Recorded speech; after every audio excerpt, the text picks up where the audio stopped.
Welcome to Outrage and Optimism. I'm Tom Rivett-Carnac. I'm Christiana Figueres. And I'm Paul Dickinson. This week, we talk about why a bad week for big oil is a good week for the climate. We speak to Adam Gardner, co-founder and co-director of Reverb, and we have music from Adam's band, Gusto. Thanks for being here.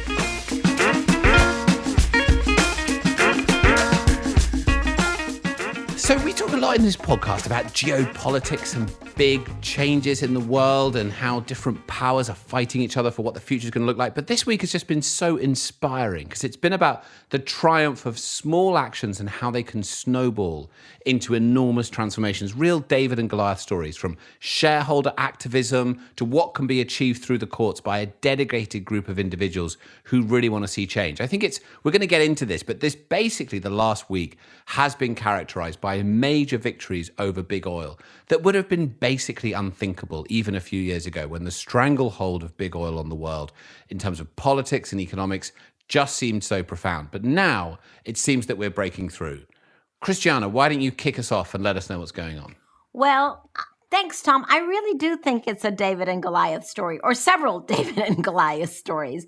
And the fact that they all come one right after the other within the space of a week is quite extraordinary.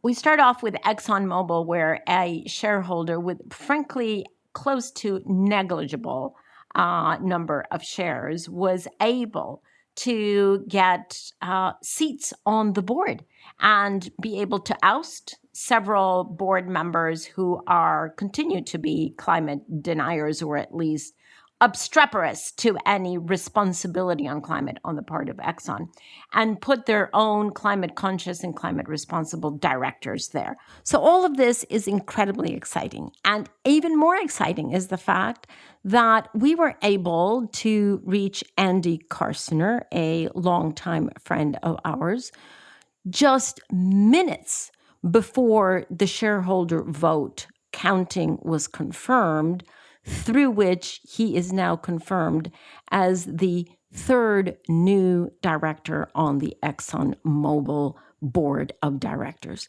How exciting to have someone like Andy sitting on the board of ExxonMobil. We asked him to please share with us the genesis of this incredible shakeup in the governance of ExxonMobil. Here's what he said. It is so exciting. It is so exciting. Thanks, Christiana. It's the brainchild of a hedge fund investor named Chris James, CJ, who is self-effacing and self-actualized enough to know that he wasn't the right person to be a director. So he's not sort of a Carl Icahn figure of how do I get in there and get on the news and all of these other things. And he had, I think, in his own road to Damascus, which, I began in oil and gas in the 80s myself. And, although my road to Damascus began in 1998, everybody's welcome. Everybody's welcome to realize that this is on. And Chris realized this a few years ago. And, I've always been obsessed with this thesis of natural capitalism and how you account for nature on the balance sheets of our corporations and of our economies. And that if we would, sort of break the tyranny of accounting and account for the things we measure the treasure and account for the things we all should be valuing, oxygen, water production, carbon sequestration, we'd already have a different way that we manage ourselves economically. And Chris had come to this as well. And so he sought me out. And of course, we had a great brain meld. And he said he was putting together a team to take on ExxonMobil. And of course, I thought, good luck with that. That's... it's never been done. It's never been done. Nobody has ever It's been tried many times, but it's never been done. There's been many attempts at the wall, but there's never been a successful hostile proxy contest against a major oil and gas company in the history of the industry.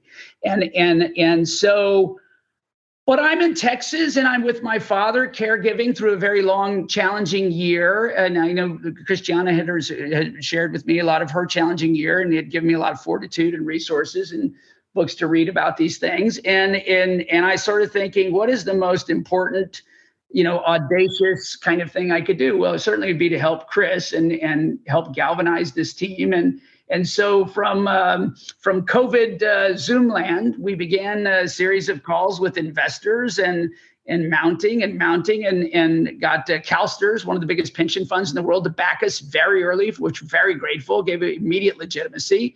And then CalPERS joined, a larger pension fund, the New York Common, and then Legal & General, the UK's biggest. So now all these folks are out saying this is a very serious case and everybody ought to listen. And of course, Larry has written the letter for BlackRock these past years, and it became sort of a measure. I mean, we really correlated the business case against the ESG case, but with precision, not sort of qualitative aspiration, but with absolute business correlation and precision to say, you ignore these contingent liabilities and these inexorable energy transition strategies and the inevitable necessity of addressing climate change with clarity and a plan. You ignore that and it erodes your balance sheet, your risk, your market position, your competitive posture, your returns.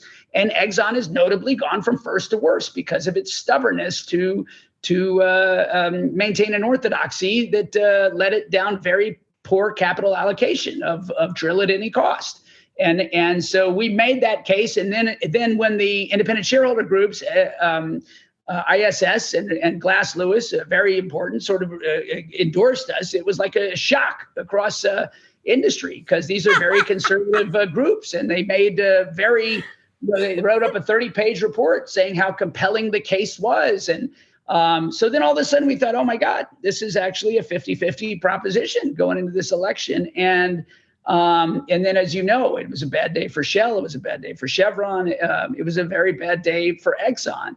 And you know, I should emphasize, I'm from Texas. I'm sitting in Texas. I went to a school that's a major feeder to these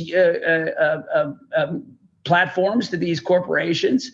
They're good people. These are engineers. They're technologists. They're scientists. They're some of the greatest aggregation of intellectual capital we have that need to be directed to problem solving, how technology meets nature in a way that is sustainable for us all and profitable for enterprise. And you can't address what you don't acknowledge.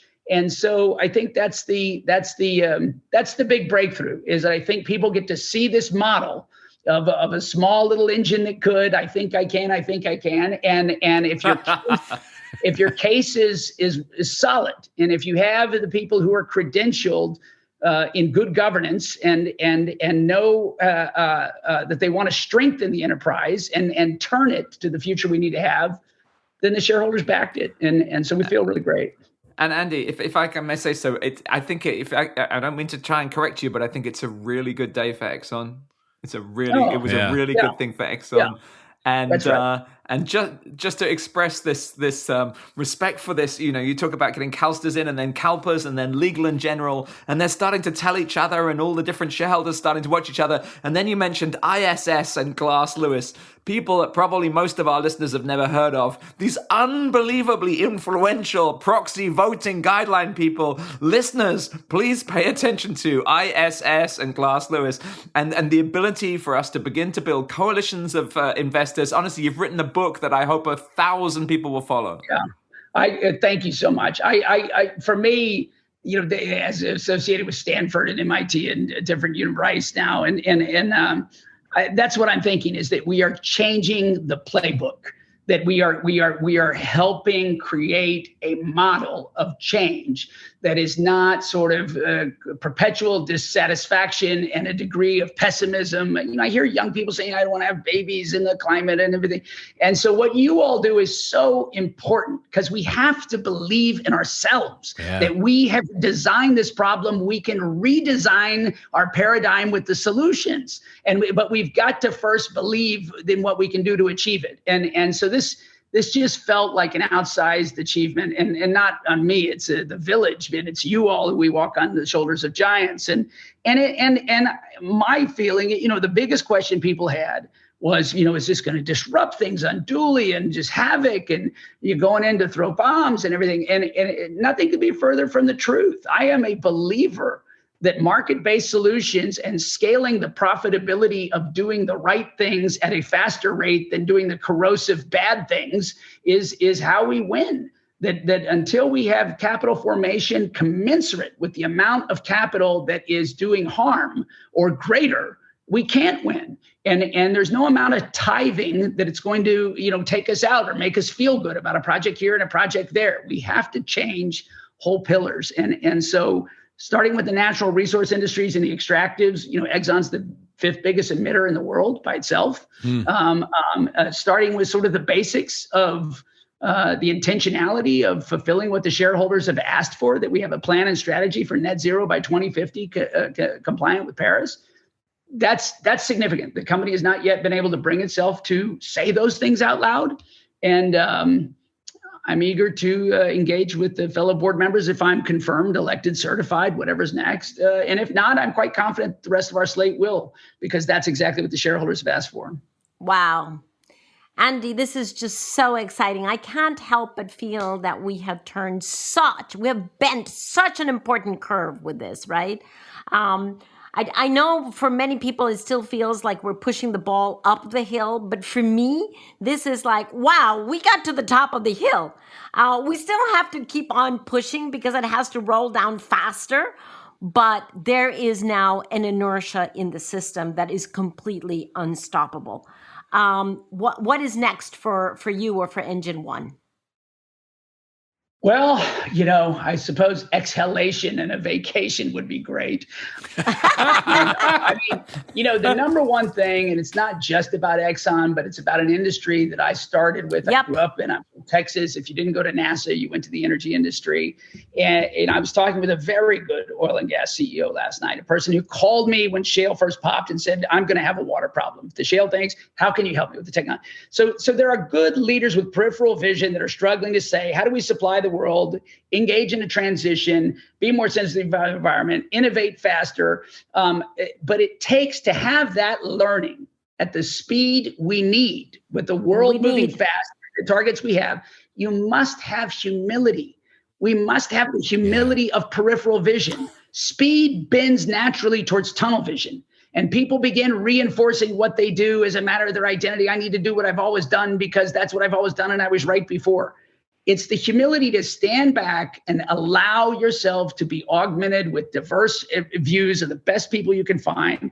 And so it's not me coming into Exxon and doing something wildly different other than hopefully reminding everybody to pause for peripheral vision, get the inputs, get the right knowledge, and do what our sort of humanity demands that our corporations can definitely help service. So I'm super excited. I'm going to be with you. This isn't our last conversation. I'm excited that it's my first, dialogue. But listen, I'm truly inspired by you guys and Christiana, who I love so much. So, thanks for bringing me. Pause for peripheral vision because this is urgent. I totally love that. Totally love that way of expressing it. Thank you so much. Thank you for just all of a sudden taking our call. We are very excited for you. We are very excited for Exxon. Whether you're sitting there or not, you'll still have your finger in that pie.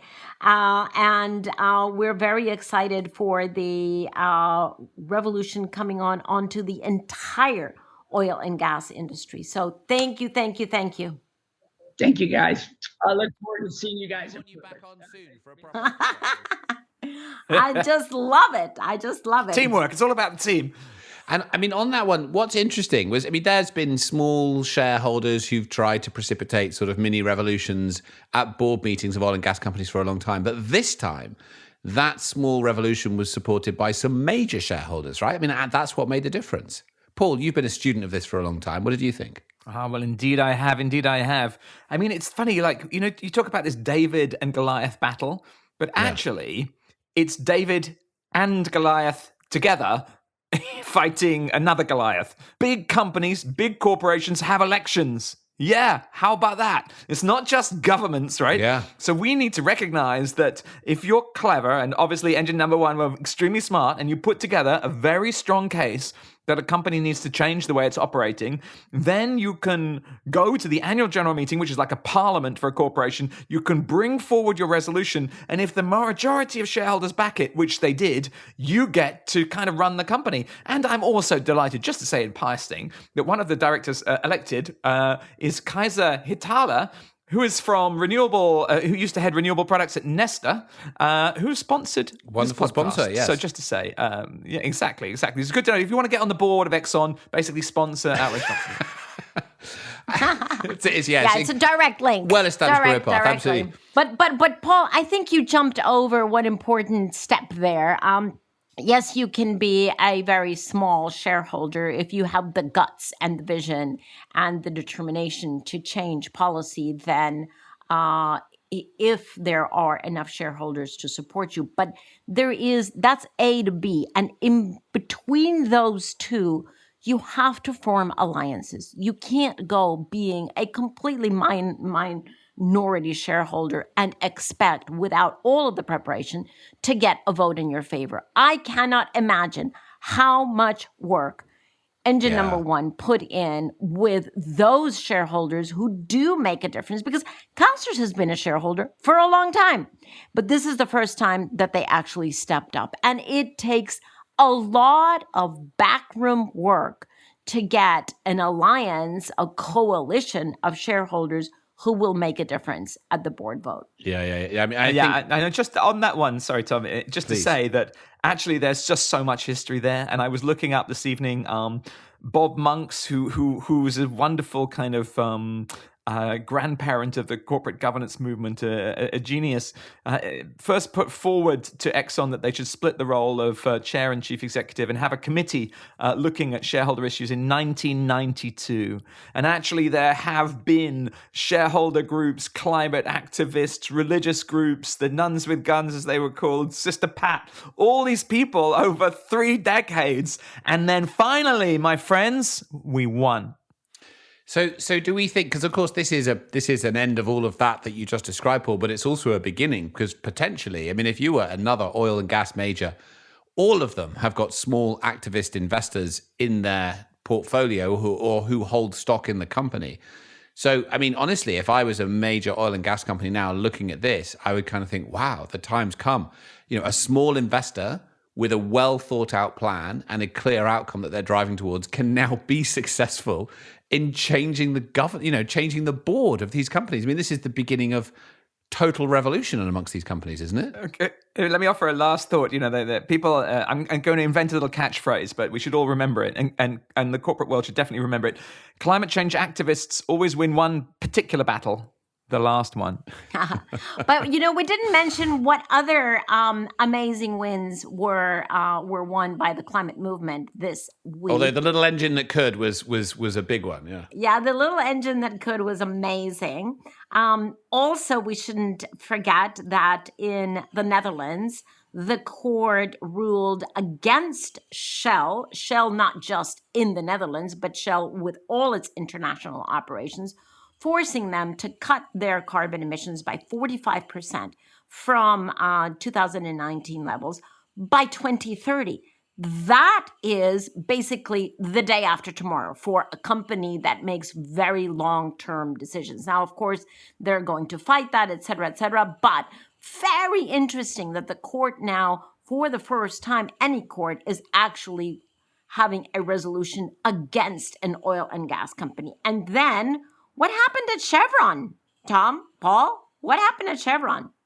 I'm broadly speaking of the opinion that Chevron were obliged to report on their Scope 3 emissions. And yes, also through shareholder resolution. That's the point. And for those of you out there who don't know what is Scope 3, I've done it before. Clay can replay the tape. Yes. Roll tape. Here we go.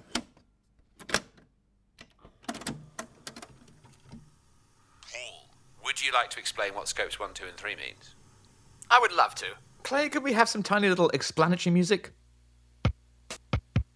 Listeners, Scope 1, 2, and 3 is the center part of Greenhouse gas accounting. Scope 1 is the fossil fuel your organization purchases, and Scope 2 is the electricity your organization purchases, and those are both in your audited accounts. Easy to calculate. Scope 3 is everything else, and particularly for an oil company, it is the oil and gas that is combusted, the product from the company. Scope 3 is the product. Thank you.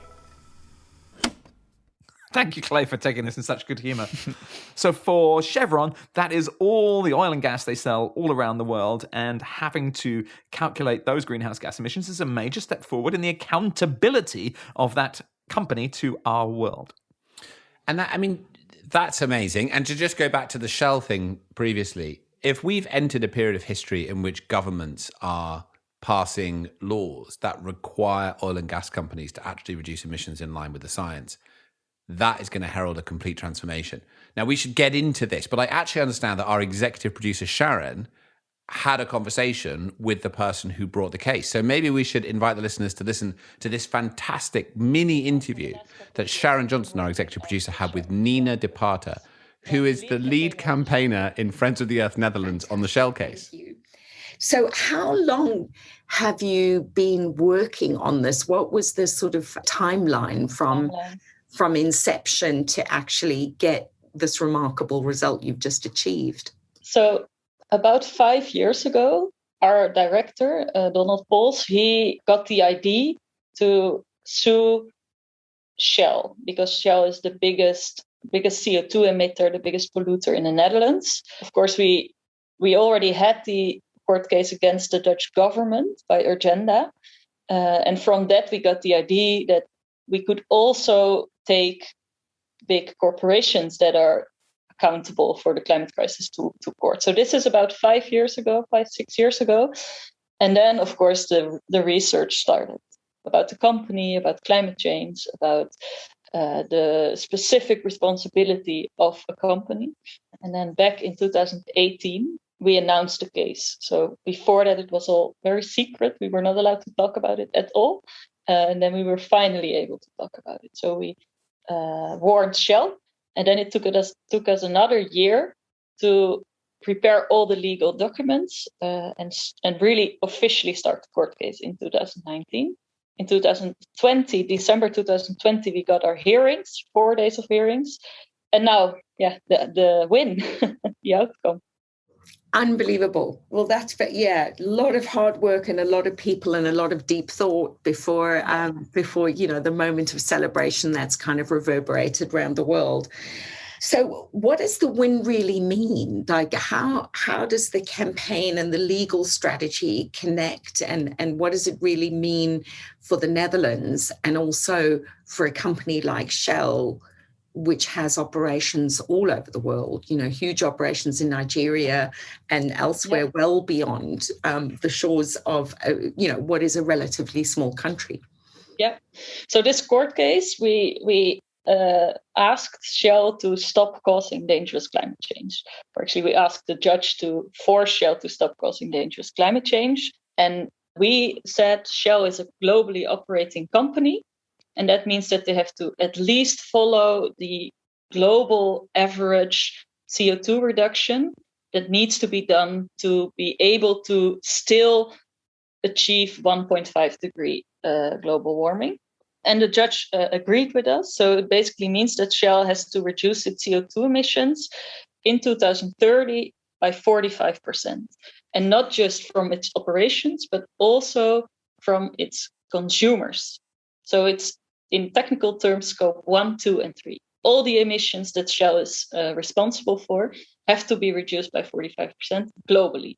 So this will have a massive impact on the company itself. It will mean that they really have to change their entire business model. It means that they will probably not be able to invest much more in new sources of oil and gas, and definitely not being able to do what they planned, so the investments that they planned in the coming years.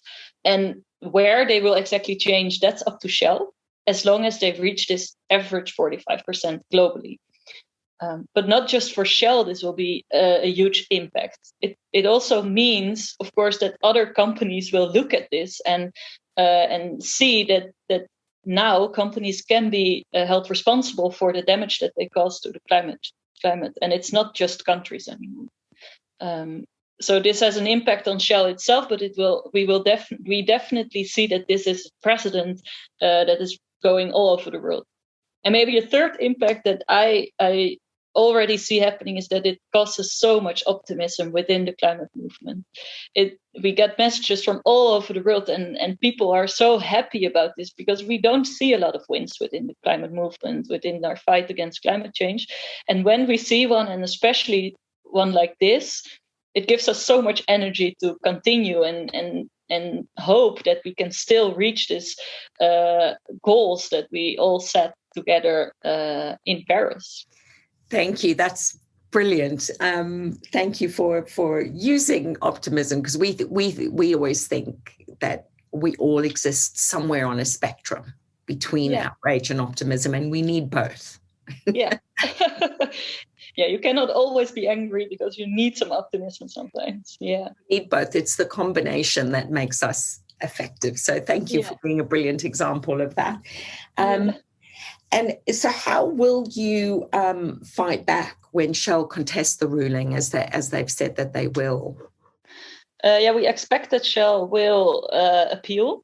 And of course, we will prepare for that. We will continue this fight as long as Shell is causing dangerous climate change in court, but also through public pressure. And also, we already see that a lot of shareholders and investors are putting pressure on Shell. So all this pressure together is really the way to change Shell and change the fossil fuel industry, the energy sector. So we will, of course, continue in court, but we will also continue to mobilize people to put pressure on Shell. And I didn't mention before, but we had 17,000 individual co-plaintiffs, so Dutch citizens that joined our court case, and it's a win for all of them. And of course, it's a win for the whole world, but especially for them. I think when the COVID crisis is all done, then we will have a big party. Well, we are dancing in our respective homes along with you, and keep us posted. And we really appreciate you making time in your busy schedule. Yeah, thank you. All righty. Okay. I mean, how fascinating to hear from Nina. And I love the fact that the case said that Shell were endangering human rights and lives by threatening the goals laid out in the Paris Agreement. And it just goes to show, Christiana, how when the world came together in 2015, it set the scene for all kinds of people to pursue all kinds of agendas in so many different places. It's very, very exciting. Otherwise known as the Paris effect. The Paris effect. I like that. So every week we read a couple of little messages that we get from you wonderful listeners. And this week we got one from someone who calls himself a 14-year-old kid trying his best to understand the complex issue of climate change and help combat it. So thank you very much, Ironman 11. Really appreciate your encouragement here. And then we have something else. But we should say Iron Man 11 actually makes a specific point, which I think is very nice. One day I hope to be like you, Christiana, which I think is a lovely comment, a lovely compliment for you. Yeah. Very noble goal, that. That's, it's a great aspiration. Especially coming from a boy, I must say. That is so cool. Yeah. Are there iron women? Like, it's a question. Is it a gendered thing? Of course there are iron women. Okay. Yeah. Oh, Sharon's messaging us to say all women are made of steel. Saying all women are made of steel. Quite correct. Okay. On to the next one. This is, we invited actually people to be a little bit more like Georgina to make a review. And this is Jet Set Julie from Great Britain. And she says, this Game Changer podcast has the highest caliber contributors and discourse that I have ever had the privilege to listen to. Bertrand Piccard, Andrew Steer, Jens Stollenberg. Wow, just wow. Thank you, and please keep doing this excellent work. Christiana is an inspireer who is lifting me out of the darkness and propelling me to change my career and stand up to be counted. Can't wait to watch Breaking Boundaries with my 9-year-old son. This podcast is complete spiritual and intellectual nourishment. Eat it up. That is so nice, isn't it? That's wonderful. That's so lovely. Thank you so much for leaving this review. Please send your reviews in. We love them. Please do. And it's actually a good moment to point out that tomorrow, Breaking Boundaries is coming Yes, out. yes. Tomorrow! Thank you. I've been Thank waiting you. so long. Christiana, one last plug for Breaking Boundaries, which is on Netflix tomorrow. Okay, this is going to be the most important film you have ever watched. I already said so, but let me say it again. Watch it with someone who is younger than you, because that is the person to whom we owe our responsibility. Nice. So, Breaking Boundaries tomorrow. Don't miss it. It's going to be amazing. And also, we have an amazing interview for you today. So today we have Adam Gardner. Now, Adam grew up in New Jersey, in the wooded hills with more horse trails than roads, he says. And after meeting Lauren Sullivan, an environmentalist and campaigner for Rainforest Action Network, and now his wife, the two co-founded Reverb in 2004 to activate fans, musicians, and the industry towards issues associated with environmental pressures brought about by the touring industry in the music business. The spirit of environmentalism made so much sense in the context of Adam's experiences of touring with his band, Guster, and their campaigns have raged since then, from ending illegal logging, to bring your own bottles, to concerts, to tackling single-use plastics, etc. This is a great conversation. They've done so much. You'll hear so much more. Sadly, I couldn't join this conversation for some reason. I had something else I had to do, but you two did an amazing job, as you always do. So here is the discussion with Adam. Well, thank you, Tom. Yeah, absolutely. Yes, thank you indeed. love I appreciate it. No, thank you. That's good. And here's an amazing conversation with Adam, and we will be back as ever afterwards. See you in a few minutes.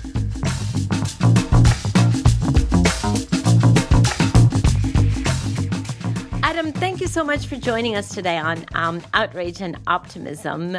You, as we have already introduced you, as vocalist and guitarist for Guster. But if you will allow us, today we actually want to focus on the other part of your life. And you have many parts of your life, but we wanted to focus our conversation on the NGO that you and Lauren, your wife, founded 18 years ago. 18 years ago. 18, 1-8, is that correct? That is, yeah. Makes me feel old, but yes, it's true. And I think you get a it's long also, service award in climate change.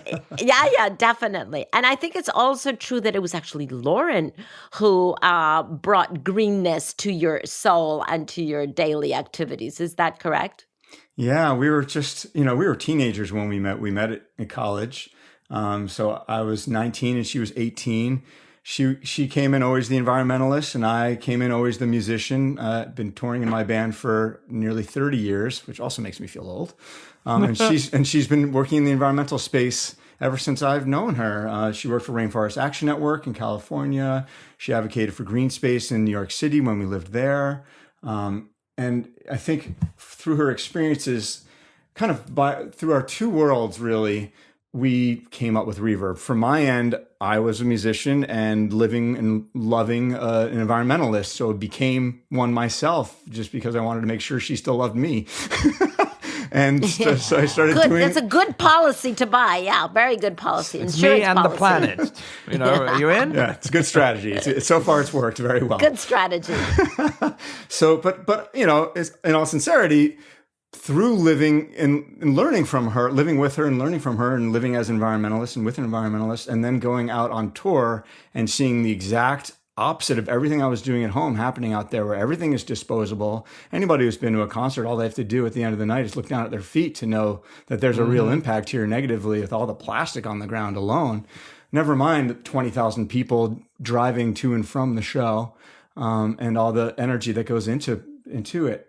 So it's a significant footprint that at the time I was on tour with bands like Maroon 5 and John Mayer and Dave Matthews Band, and we were all having similar feelings of regret and lamenting the fact that what we loved was damaging the earth. Even the guys in my band Guster, we would kind of joke about our tour bus and nicknamed it the Earth Eater, because we felt badly about that. That's great. That's kind of like, it's a little bit scary, but that's great. Call a thing by its name. Well, right? just again, just acknowledging, but using humor for us to feel better about it. But we weren't feeling better about it. And I think I came off the road one too many times and home to my then girlfriend, now wife, and co-director of Reverb, Lauren, saying, God, it's just such a mess out there. And all these other artists that we're touring with feel similarly. And she's like, well, what are you going to do about it? And we all just shrugged our shoulders. She's like, well, that's not enough. What can you do? And so Good on her. Good on her. Yeah. So Reverb was really born out of, two desires. My desire being, how do we cross the chasm between artists and musicians' intentions and their actions? And from my wife's perspective, how do we use the immense cultural power and reach that music has to truly amplify and expand the environmental movement? Now, remember, we started in 2004. Green was still just a color then. Like the consciousness of environmentalism, at least here in the States, was for a very small subset of people, the hippie crunchy types, and that was it. It was not a mainstream issue or concern. Right. So at the beginning, our main focus was, how do we bring this out to the mainstream? And we were very lucky to work with artists like Maroon 5 and Jack Johnson and John Mayer from the very beginning of our start as Reverb. And so that's been huge. So I have one comment and one question, Adam. My comment is a comment of full, deep, and sincere regret that we did not plan this conversation with you in advance so that we could have had Lauren speaking right next to you, because honestly, we owe her a deep... She's the missing woman. Yes, definitely. So a deep debt of gratitude to her that she was the one who put this before you and I guess challenged all of you to continue doing what you love and what your passion is, but doing it more responsibly. So could you please, and I know that she's very busy at the Reverb office today, but please give her from us our gratitude for having sparked this interest in you. So that's our comment. And my question is, do tell us then, explain to us, because it's quite unusual the niche that you carved out for yourself as an environmental NGO. Can you tell us, first of all, what does Reverb mean and what do you do? Again, the credit goes to my wife, Lauren Sullivan, with the name for Reverb. Yay, Lauren! Here's to Lauren. So from my perspective, Reverb is, it's a knob on a guitar amplifier that allows this echoic effect on your instrument. From her perspective, and why it has a nice double entendre is that it's also reverberations, and the fact that it starts with an artist who has this audience and has a microphone and has a platform online and in person, face to face, with these very unique relationship that musicians have with their fans, really unlike any other celebrity. Like, I'm not a big fan of the term celebrity influencer, but musicians do have a very deep and meaningful relationship with their fans. Even a band at my level, which is not known over in your neck of the woods, we have fans that are, we write these lyrics and they tattoo them on their skin. What we say and what we are and what we feel. That'd be good lyrics. Hopefully. People are going to have them forever. Exactly. I wouldn't choose to do that. Clay, who was a touring musician a couple of lives ago, he calls it an insane amount of power or influence over your audience. That's the way he describes it. It is. And what's unique to the environment is that you can be a working example of what can be done. And so that's the approach we've taken with musicians and their fans is, well, let's get them walking the talk on tour and having the tour itself be a display of what can be done to protect people and the planet. And so it's very powerful for an artist to say, hey, tonight's show is carbon neutral or climate positive. We're supporting all these organizations locally, nationally, and globally to fight the fight. And we want them here. We set up an eco-village of these organizations so fans can plug right in and take action on the spot at the shows. And we give them incentives to do so, right? They can win a signed guitar from the band, or you can win ticket upgrades, or whatever it is, to get them to pay attention. But honestly, the fans, when given the opportunity and are right there and at a peak emotional moment where being at a concert of their favorite band, they want to get involved, especially if the band is saying, here's what we're doing and we want you to join us. We're not using single-use plastic water bottles backstage. We'd like to encourage you to use reusables at the show, and we've set that up here. So I didn't answer your question in full. That's what reverb means, is the idea is that it reverberates out from these artists because of that unique relationship. Love that. A lot of what we've done, especially in the beginning, is on tour because that fan to fan, that band to fan face to face interaction is so important and special. And then also it's just, it's the largest platform artists have to engage their fans and also show it's the largest impact they have negatively on the environment too. So that's where we focus to minimize that footprint. Let me ask you just if I can ask you about the eco-village creation. Like, I'm an eco-village person. I'm involved in an eco-village in Scotland called the Findhorn Foundation. I love eco-villages. I've been to others.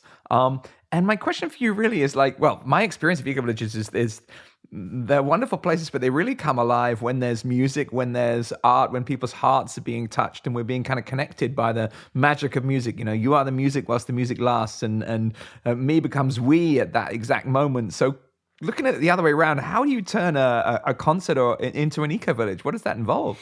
So we actually fold Reverb staff onto an artist tour. So, for example, Billie Eilish's world tour, we put 2 staff on the team, folded in just like a crew member. So, same as a crew member. So you embed them. You embed them into the touring group. Wow. 100%. For how long, Adam? For how long? The entire run of the tour. They're a part of the team, and part of the family to make systemic changes happen on the tour. And getting all the different things in place, because we found that we can do contractual riders and we can make suggestions and consult, but everyone out there has a job to do and their plates are full. And it's clear that there's so much work to be done that it necessitates, if we're going to make significant changes happen, it really necessitated it to be someone's job out there.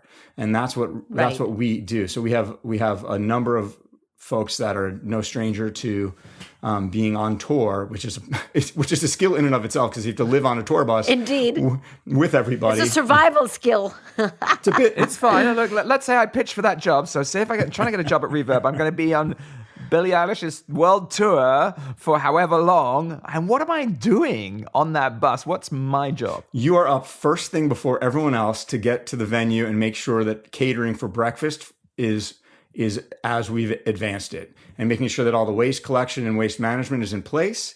You're going through with the general manager of that venue where we already advanced it, but still day of, we've learned you still need to do it again and do a walkthrough. Here's where we're going to set up the eco-village and the concourse. Here's how many square feet we need here. We need a water hookup for our free water refill stations. We will be receiving donations for bottles out there and all these different things, because it's a comprehensive program. So making sure that even simple things like that catering is in order, that we don't have a bunch of styrofoam and disposables out for the band and crew. And what about food itself? I mean, do you pay attention to the kind of food that's served, and what does that look like? 100%. So we have 2 different programs backstage. Again, so the whole approach, to back up 1 second, the whole approach we take on tour is dual pronged. Behind the scenes, backstage, how do we make the tour itself as eco-friendly as possible and minimize its negative impacts? And on the front of house, out to the fans, how do we maximize the positive impacts with the 20,000 people that are there that evening and influencing them and making actions happen there on the spot? So I mentioned the single-use water bottles, eliminating those and having fans refill at our free water stations. The cheapest merchandise item they can buy that night is the band custom water bottle. We have a custom water bottle that they can take home. Obviously, we want them to reuse it and ditch disposables altogether. But through that program alone, that's called Rock and Refill, we've eliminated over 3 million single-use plastic water bottles at concerts. Not just, we're not factoring in the fact that hopefully they then take that home and continue to reuse, which we have plenty of stories on, but it's hard to really put data against it. Where at the shows, we have real hard data to know that we've eliminated over 3 million bottles that way. So so Paul, for your job interview, yes, you have to be able to get up early and work all day. Get ready, Paul. Get ready. Get up early. That's not sounding good. Yeah. Okay. Well, we'll see how we go. So I'm on the tour. I get to the venue first. I mean, in terms of food, are you focusing on for example, reducing or removing meat from diets, or is it more really about the packaging, or is it both? It's all of it. So sorry, I went off on a tangent here. So our food programs, we have 2: farm to stage and farm to family. So farm to stage is the backstage part where we source local farm food from family farmers we try as close a radius to each venue as possible. So supporting farm systems along the tour. and making sure that we connect those to food caterers and getting those in there. And then that needs a lot of prep work before you get there. A lot. So the structure of Reverb is we have it's not that different than in a lot of ways we consider it like NASA, where we have ground We're talking mission rocket control. science here. We're talking like space, right? All those people in the control room. I got a picture of it, so go for it. So NASA. you have mission control, and that's in Portland, Maine here, where we have everyone who's in charge of all the logistics, because that can be fueling biodiesel for X number of buses and trucks, wet hosing them at the venue that morning, so they go in. Okay, how many gallons does everybody need? All that, getting the farm food to the caterers and the resources there ahead of time, coordinating all the local volunteers that we have to come in and engage fans. It's fans engaging their peers at the Eco Village, as well as bringing in on all the local and national nonprofit groups. Every step of the way. It's a lot of logistics. It's so that's the mission control, and then the embedded staff that we have on the tour are our major toms, so to speak. And how's it funded? Because I mean, that's I'm an NGO person, so I'm always like wondering, okay, what's the because I use the word business model. That's not really the right term, is it? Because we're not-for-profit organizations. But I mean, you've always got to have that income to be able to fund the staff and the work. And so, how does that work? We've done it every which way. I mean, our goal is to make this as accessible as possible to various artists and where they're at.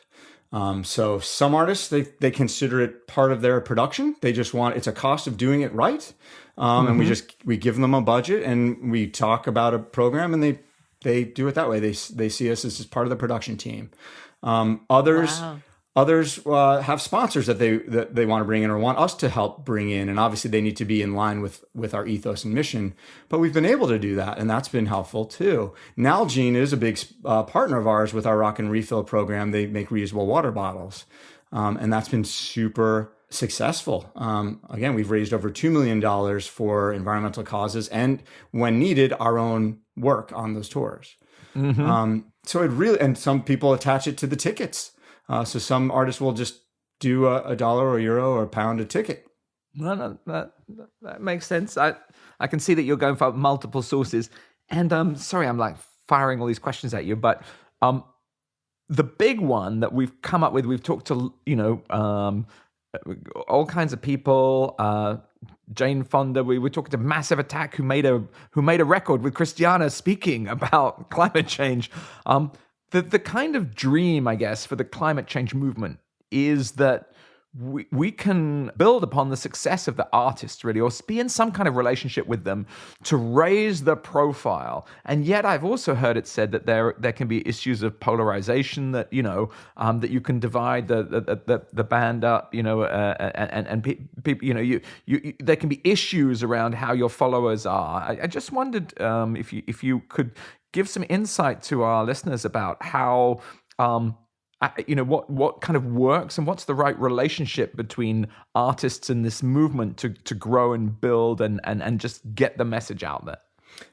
You bring up an important point, and it's all about knowing your audience, and nobody knows their audience better than the artists themselves. So we work very closely with them and their management to make sure that our approach and our messaging and what our focus is within the environmental movement hits home with their fans and makes sense. So obviously, if we're talking to Jack Johnson fans that are already very much environmentally minded, that's a certain level of conversation that we're going to have that's different than a new country artist like Casey Musgraves coming in.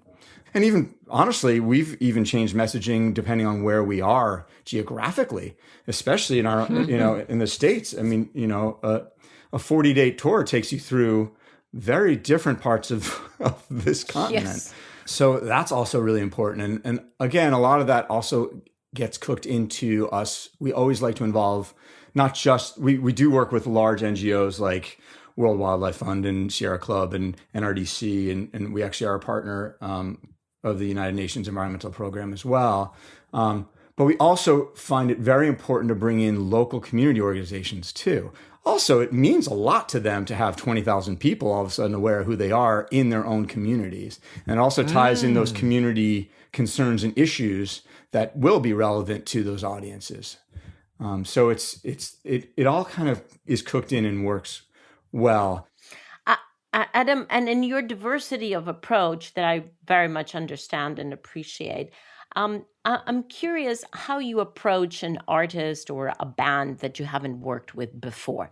those that are already, let's call them, in our space, in our tent, are probably very easy to approach because you just bring a certain methodological approach to what they already stand for and the messages that they've already been giving. And they are, I'm sure, entirely delighted and grateful for that rigor and of your methodology and the completeness of your engagement. However, do you limit yourselves to those that are already inside the green tent? Or do you actually try to approach those who haven't even thought about it before? And those who are much, much farther away from our tent, how do you approach them? Because before you can even touch the fans, you have to enroll the artist, the band itself. How do you do that? It's a challenge. And I mean, to be honest, there's so much work, and there are a lot of artists that are wanting to do something but aren't sure how. So to be honest, a lot of our work is still educating those artists about what they can do. Again, crossing that chasm between intention and action. Yeah. That said, absolutely, we're trying, especially with climate change and climate justice, we are trying to reach out to more diverse artists, especially artists of color.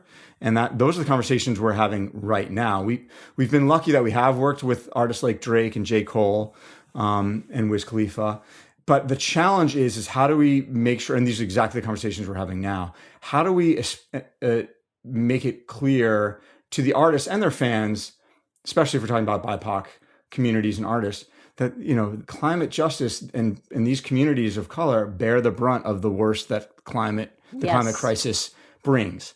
So we found that the way that we've been connecting to them, and a lot of them have their own stories of, even in their own rider. There was an artist that we were just working with that in the contractual rider, they had a lot of stipulations about air quality because they were suffering from asthma because of where they grew up. And that is a direct, it's a direct correlation to environmental justice, and the not my backyard ends up in their backyards. And so that is connecting those dots is a big part of what we're working on currently, and making sure that we are reaching out and people are understanding the complete and 100% overlap between racial justice and environmental justice. Yeah, I know that it's absolutely beautifully put. I mean, as climate change people, we know that, for example, some of the communities who suffer most seriously in the world would be, for example, in Bangladesh, where it's a very low-lying country, but then actually within advanced economies like the United States, you've got these same issues of racial justice as linked to environmental justice. We have a large and growing group of listeners, very exciting. How can they help? How can they be part of this movement? How can we really support the work of Reverb and artists around the world who are trying to make a difference to these problems? Yeah, I mean, for sure, it's, if I was just speaking to listeners now, it would be look at your own spheres of influence and your own impacts. So there's two things, right? What can you do to change in your own world to have less of an impact? So start at home, then go to your workplaces and look around and what's happening there. What does waste look like? What's energy look like? What's the water use look like? What are your impacts? Because once you start, I mean, I'm speaking from experience, because this is what happened. Like we said in the very beginning of this conversation, that Lauren opened my eyes, and once I started looking through that lens, it's hard to stop. And I saw it happen with my bandmates, and I've seen it with our peers now as I engage other artists, and I have been engaging other artists now for almost 20 years. That once you start looking through that lens, the questions start escalating, and you go, okay, wait, what's happening in my church or at my temple, or what's happening in my school? Wait, what's happening in our community? What's the idling policy here, or in town, or at this business? Yep. Why all of those things? Why is the ambulance, idling at the hospital when it's supposed to be making people healthier, and all these sorts of things? So that for sure, and then plugging into, use your voice, plugging into. Again, start locally. Like, what are the environmental issues and organizations in your community that are fighting the good fight, and how can you help them? For Reverb specifically, we have a new campaign that we're launching called Music Climate Revolution.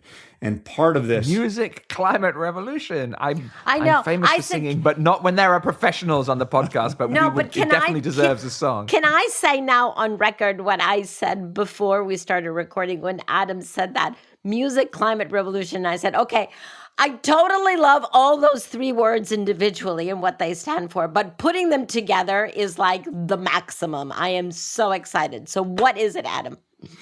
So this is a natural extension of what Rever's been doing for 18 years, where we've been working with artists and their fans and using that collective power.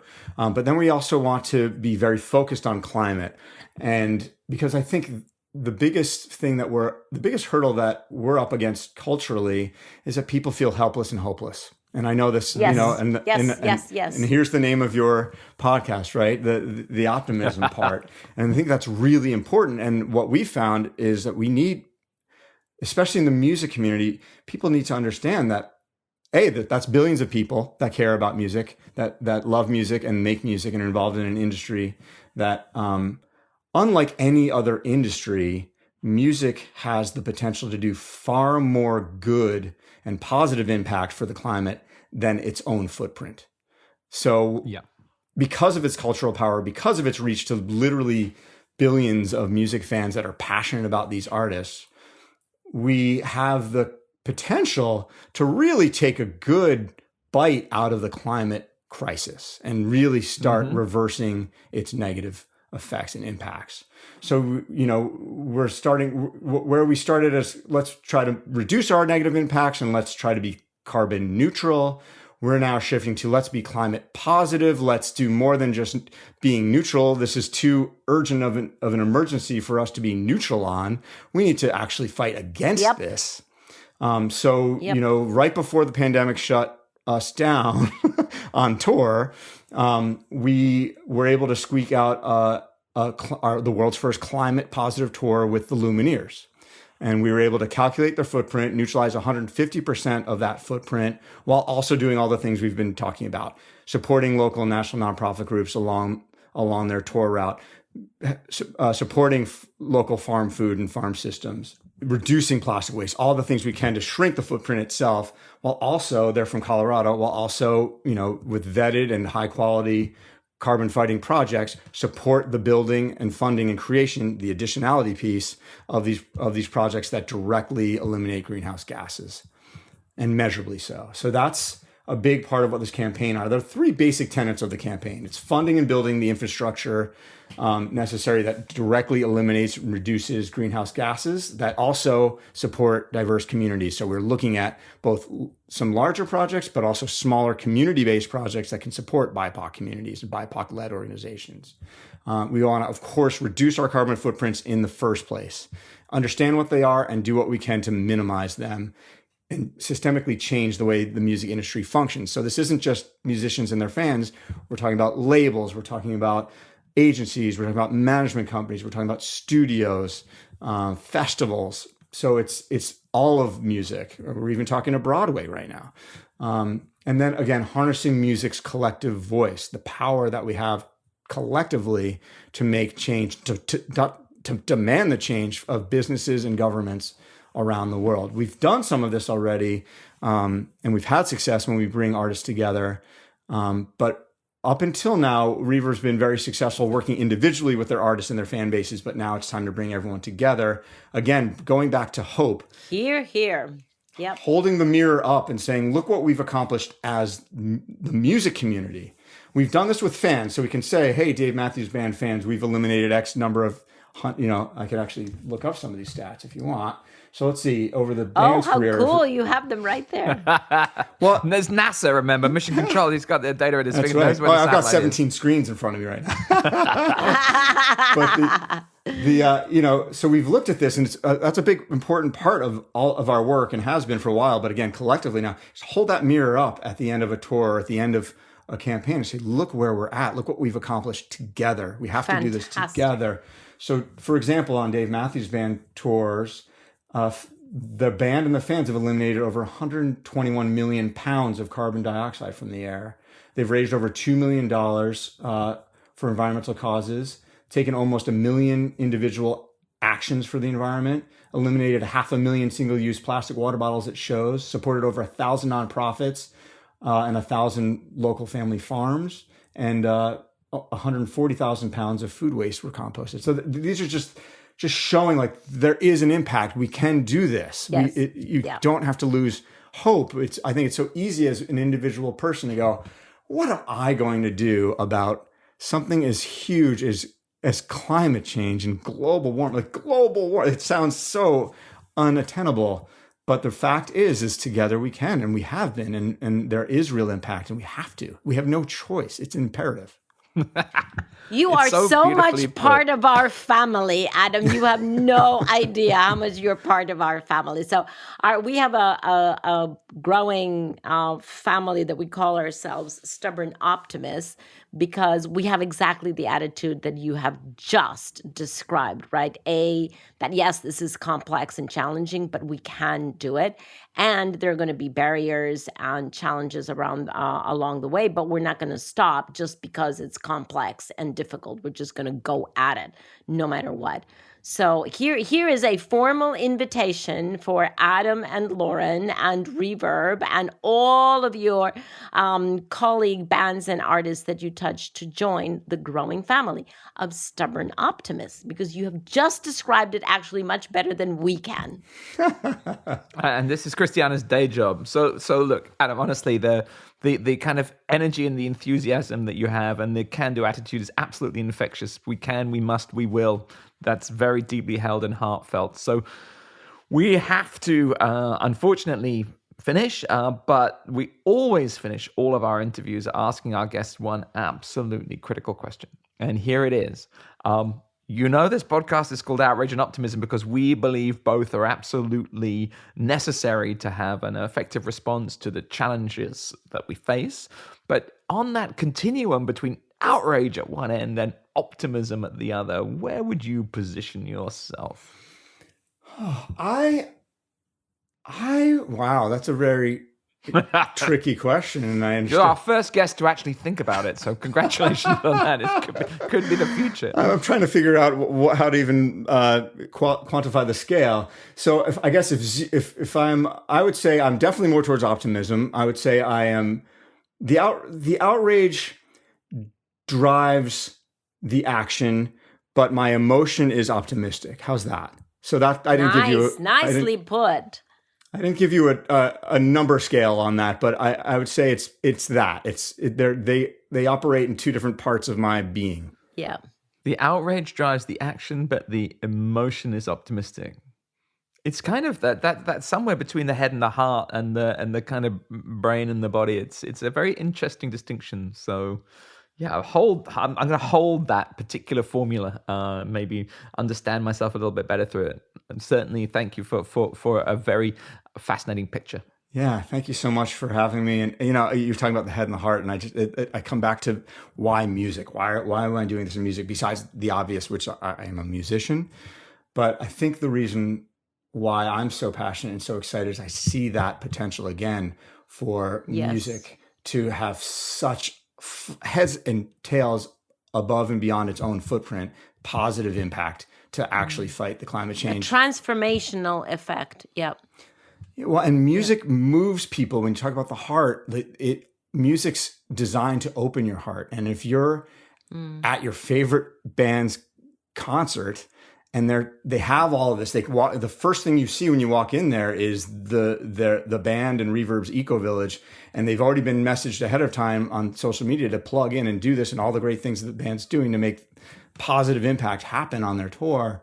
That's the optimism that music can provide, and I think and again the action too, and sometimes it is to say, look at what's happening here. This is not fair. This is not just, and we have to be upset about this, and we have to do something. So it's touching both the head and the heart at the same time, and that's what music always has done in very complementary ways. Fantastic, Adam. Thank you so much. The only regret that we have is that Lauren is not here with us. I know. I will send her your best. But other than that, best. it has. Please do. It's been a fantastic conversation, very inspiring. As I say, you're totally a member of our family. So thank you very much for what you're doing. And can you give us the date of when you're going to launch Music Climate Revolution? Music Climate Revolution will be launching June 3rd. Will be, the artists will be putting out social media. We have a number of wonderful artists and industry leaders that are part of this. And you can go, if you're listening right now, to musicclimaterevolution.org or reverb.org and find us there. We have an action and resource hub there for fans and for bands and for various industry leaders where they can start plugging in and taking action right away. Wow, that's brilliant. Okay, reverb.org. All listeners, please go directly to that website. Let's do this together. Thank you so much, Adam, for your time today. Greatly appreciated. Thank you, Paul. Thank you, Christiana. Thank you.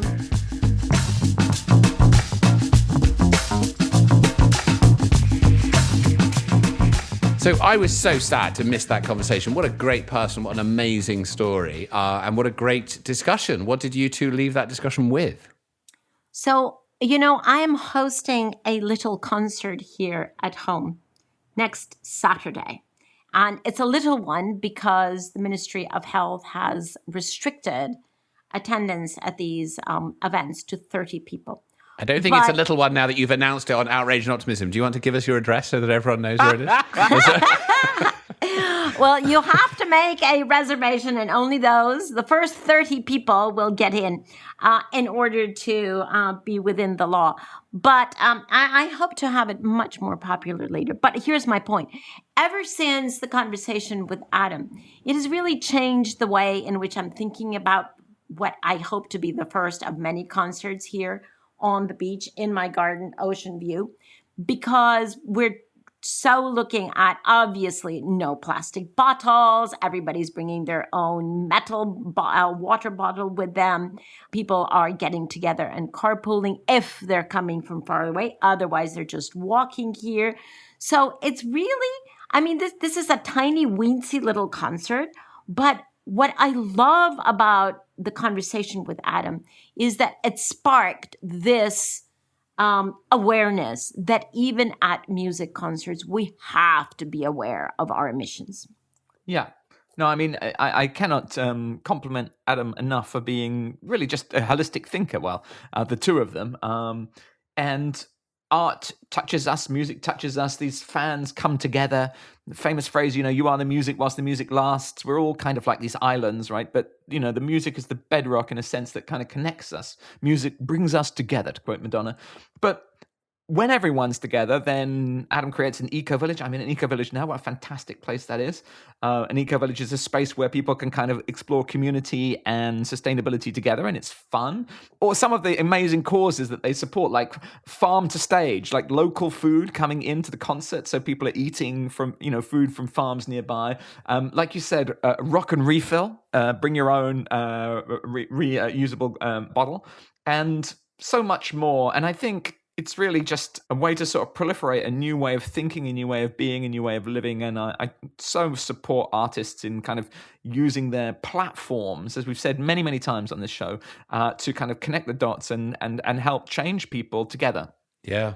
No, it was a great conversation. I loved I love lots of things about it. I love the fact that it was born out of, his desire to cross the chasm between music and artists and their intentions and actions. And then also his wife's perspectives around how do we use the cultural power and reach that music has to amplify and expand the environmental movement. So I thought it was a very beautiful sort of origin story, those two things coming together to create that outcome.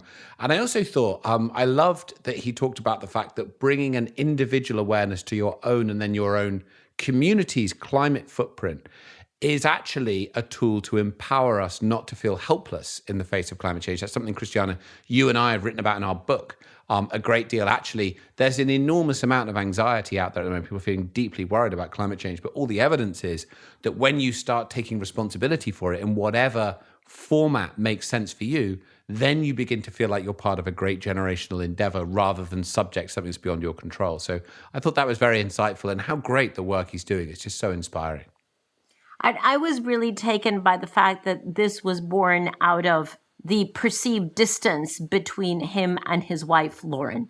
She, an environmentalist, Right. an activist and campaigner, and he, a musician. And so in order to close that perceived gap, they both together founded this NGO to go straight into the middle of where does art meet climate change.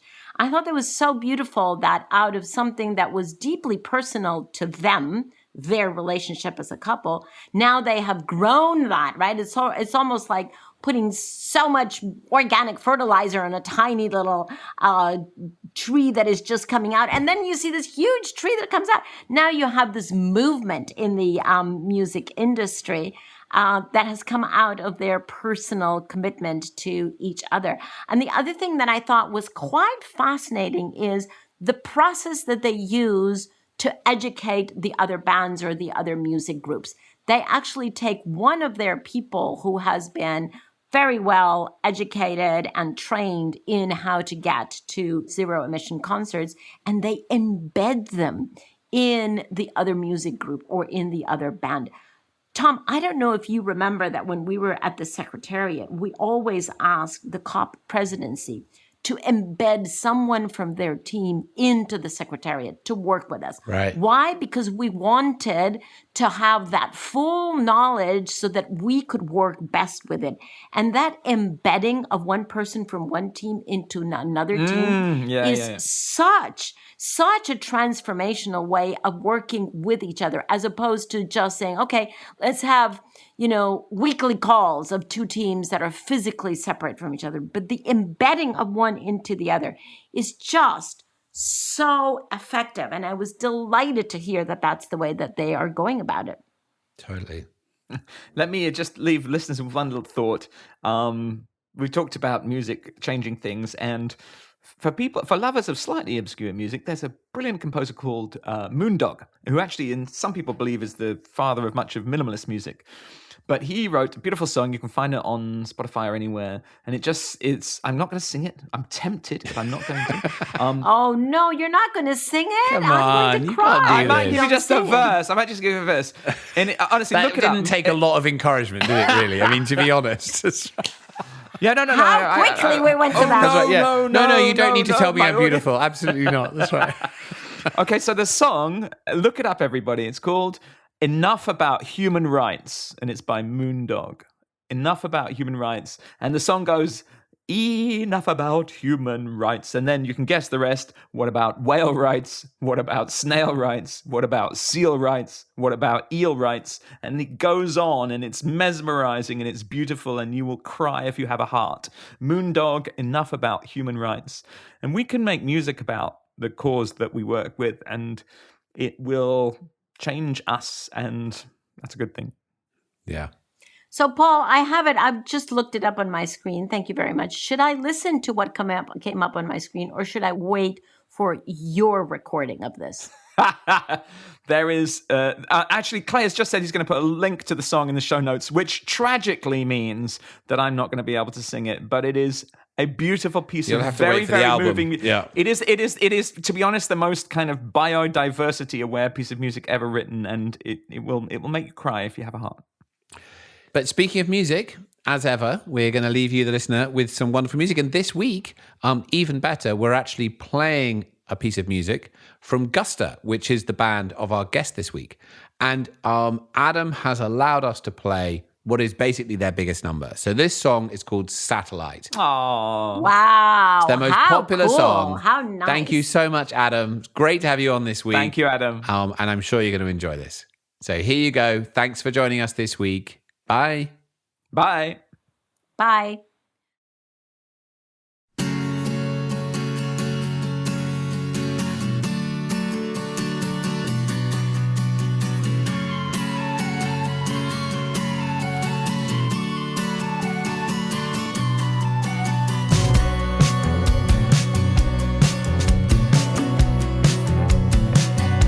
Shining like a work of art, hanging on a wall of stars. Are you what I think you are?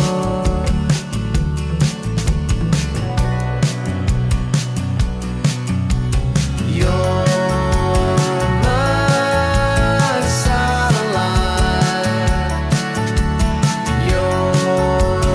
riding with me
So there you go, another episode of Outrage and Optimism.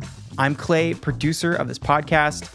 You have made it to the credits, which means you're very good at listening to podcasts. The track you just heard is Satellite by Gardner.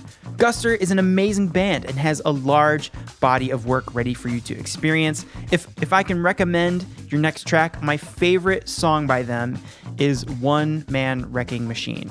That's because when I was in my teens, my friend Pat Ziegler burned a CDR of Gardner songs for me, don't tell Adam, and left them in my car. I listened to Gardner for an entire summer nonstop and have continued to be a fan ever since. So links are in the show notes to follow the band. I just saw that they have a show at Red Rocks in Colorado next month, and I know we have quite a few listeners in Colorado, so go see them live and take action on climate while doing it. But for real, having Satellite played on the podcast, it's a bit surreal. So thank you, Gardner. Okay, Breaking Boundaries is being released tomorrow, Friday, June 4th, and we've been hyping it for weeks. So you know what to do. Link is in the show notes to go watch it on Netflix. You need to go watch it. We'll be announcing a special episode coming up soon regarding the film, and you don't want to be left out. So follow Christiana's words, find someone younger than you, and watch it together. I keep getting asked by friends what the movie's like. So guys, I have not seen the movie. I really can't wait to watch it. Outrage and Optimism is a Global Optimism production. Our executive producer is Sharon Johnson, and our producer is Clay Carnell. Global Optimism is Sarah Law, Katie Bradford, Laura Richardson, Marina Mancilia Herman, Freya Newman, Sarah Thomas, Sue Reed, and John Ward. And our hosts are Christiana Figueres, Paul Dickinson, and Tom Rivett-Carnac. Thank you to our guest this week, Adam Gardner. Attention, fans, artists, tours, venues, promoters, festivals, everybody. Reverb is launching Music Climate Revolution today, and you're one of the first people to know about it. Music Climate Revolution unleashes the cultural power of music to tackle the climate emergency with a goal of making the entire music industry climate positive, eliminating more greenhouse gas pollution than it creates. And that's a definition of climate positive that Tom Hale would approve of. If you want to learn more, the link is in the show notes to take action today and spread the word. Reverb.org. Really, really cool. Okay, earlier in the episode, we read off a listener review or two from Apple Podcasts. We love reading what you have to say. You know, it doesn't matter if you're 11 or 1100, although if you're 1100, you might want to ask the 11-year-old how to leave a review on Apple Podcasts. But regardless, leave us a rating and review, and it might end up on the show. And at Global Optimism is how you stay up to date on the climate. So please give us a follow and message us on Facebook, Instagram, Twitter, or LinkedIn. Okay, a bonus episode coming your way. We're full of surprises. So hit subscribe, and we'll see you then.